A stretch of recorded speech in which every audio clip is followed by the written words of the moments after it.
Great morning, friends. Welcome to the second episode of Friday Fusion Fact Maitri External Wealth Creation Products. Here, we are going to talk about a simple steps of financial planning. Financial planning क्या होता है मेरे दोस्तों?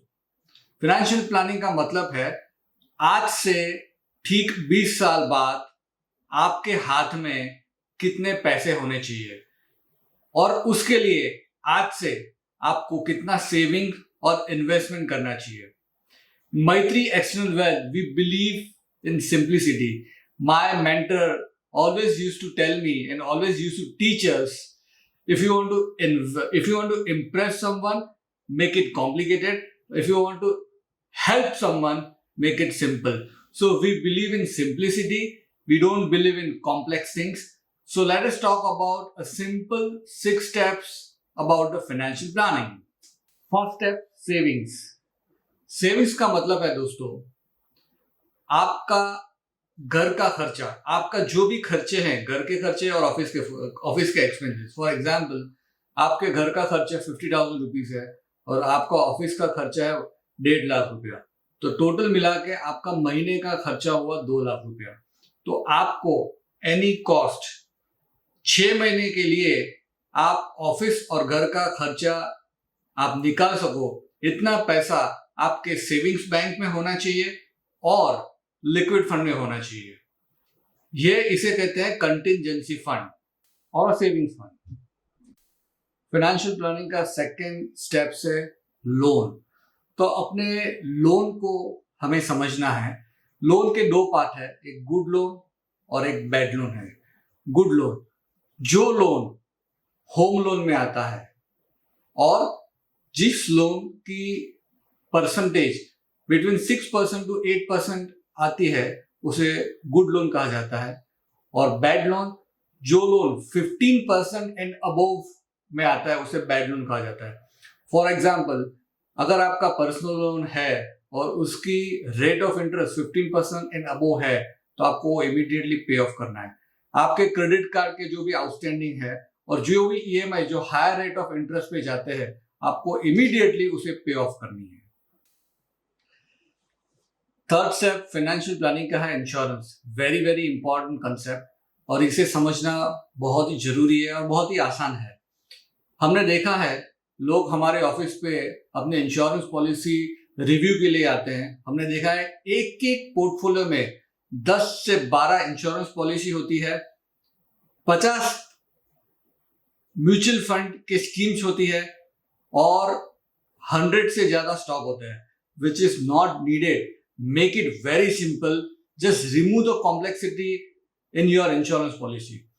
Insurance कितना होना चाहिए? For example, अगर आपकी साल की कमाई 1 लाख रुपया है, तो आप 20 साल तक जितना कमा पाओगे, इतना आपको इंश्योरेंस लेना है. अगर आप साल के 5 लाख रुपया कमा रहे हो, तो 5 lakh into 20, that means 1 crore. आपको 1 करोड़ तक का इंश्योरेंस लेना है. अगर आपकी उम्र 30 से 35 साल की है, अगर आपको 1 करोड़ का टर्म प्लान लेना है, तो 12 से 15 हजार रुपया साल में आपका 1 करोड़ का इंश्योरेंस आपको मिल जाता है. सेकंड रहती है हेल्थ इंश्योरेंस. आज के जमाने में मिनिमम पर फैमिली मेंबर आपको 2 लाख रुपए का हेल्थ इंश्योरेंस लेना है और उसके साथ अगर आपको क्रिटिकल इलनेस लेना है तो वो भी आप ले सकते हो. That's all, simple. यहाँ आपकी इंश्योरेंस की नीड खत्म होती है. फाइनेंशियल प्लानिंग का 4th स्टेप है इन्वेस्टमेंट. आपको बहुत ही अच्छी तरीके से इसको समझना है. इन्वेस्टमेंट हम कहाँ करेंगे जहाँ पे हमें मैक्सिमम बेनिफिट और रिटर्न मिलेगा? तो वो है इक्विटी, म्यूचुअल फंड, गोल्ड और रियल एस्टेट. तो इक्विटी की बात करेंगे. If you are young and if you have a lot of earning years, तो आपका मैक्सिमम इन्वेस्टमेंट एक्सपोजर इक्विटी में होना चाहिए. अगर आपके पास नॉलेज है, अगर आप अच्छी तरीके से स्टॉक सिलेक्ट कर सकते हो, तो आपको डायरेक्ट इक्विटी में इन्वेस्ट करना चाहिए. अगर आपका बिजनेस है, अगर आप सैलरी प्रोफेशन में है, तो आपको mutual fund, equity mutual fund में इन्वेस्ट करना चाहिए. एंड आपको रेगुलर SIPs हर मंथ में एज ए इन्वेस्टमेंट आपको इन्वेस्ट करना चाहिए। वहां पे आपको on an average over a period of 10 years 12 to 15 to 18% per annum का आपको एक्सपेक्टेड रिटर्न मिल सकता है। गोल्ड, हमारा मानना है कि हर इंडिविजुअल को अपनी टोटल परसेंटेज की मिनिमम परसेंटेज गोल्ड में इन्वेस्टमेंट करना ही चाहिए। हमने देखा है over period of 20-25 years gold ने 9 से 11% का कंपाउंडिंग रिटर्न दिया है। तो आप गोल्ड में सोवेरियन गोल्ड बॉन्ड फंड में आप इन्वेस्टमेंट कर सकते हैं।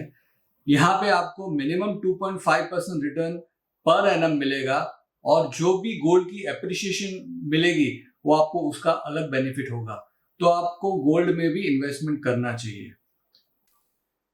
Third, real estate. Real estate में आपको इन्वेस्टमेंट बहुत ही सोच समझ के करना चाहिए, क्योंकि real estate over a period of 20 years आपको अच्छा रिटर्न देता है। और रियल एस्टेट में बहुत ही प्रोज एंड कॉन्स है। पहले हम कॉन्स की बात करेंगे। नंबर 1 कि रियल एस्टेट में लिक्विडिटी नहीं है। अगर आपने रियल एस्टेट में बहुत बड़ा पैसा डाला, अगर आपको पैसा चाहिए तो आप उसे इमीडिएटली लिक्विडेट नहीं कर सकते हैं। उसके अलावा मेंटेनेंस आपको रेगुलर करना है। प्रॉपर्टी को मेंटेन करने के लिए उसको रेगुलर रिपेयर कॉस्ट लगती है। उसके अलावा wealth tax and property tax लगता है। तो ओवरऑल प्रॉपर्टी में इन्वेस्टमेंट करना इतना बेनिफिशियल नहीं है। बेनिफिशियल कब होता है और किसके लिए होता है? If you don't have your own house, you have to buy at least one property as your residence, and number 2, if you are a self-employed or a professional, you should go for your office as in second property।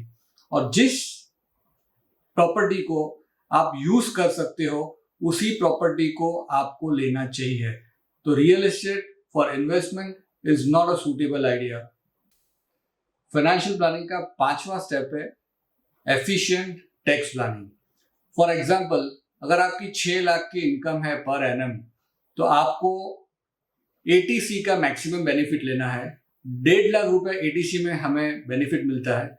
वहां ये 1.5 लाख रुपया आप LIC, PPF और ELSS mutual fund scheme में आप invest कर सकते हो।